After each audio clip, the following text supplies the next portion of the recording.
Aí está. Atenção. Como é seu nome?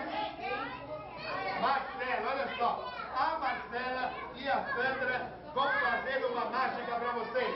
Elas vão fazer 2 lenços mudarem de cor. Ó, check. Todo mundo vai. Check. E os lenços trocaram de cor. O lenço que era laranja ficou preto. O lenço que era preto ficou laranja. Aqui... Não trocou de cor. Olha só, e aqui não ficou nada. Esta mágica é fantástica. É?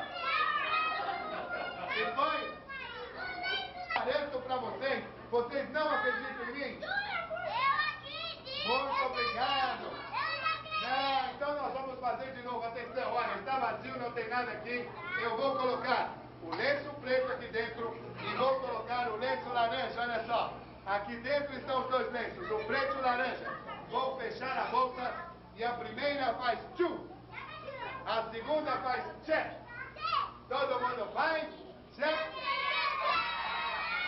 Mais fraco assim não vai mudar de cor, tem que ser mais forte. Outra que aconteceu com o saquinho que era branco. Ficou laranja e preto. Quem gostou dessa mágica?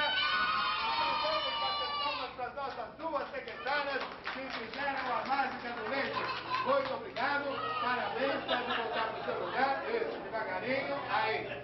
Muito obrigado, Marcela, parabéns, pode voltar. Isso, aí está. E agora eu vou escolher para essa mágica um menino.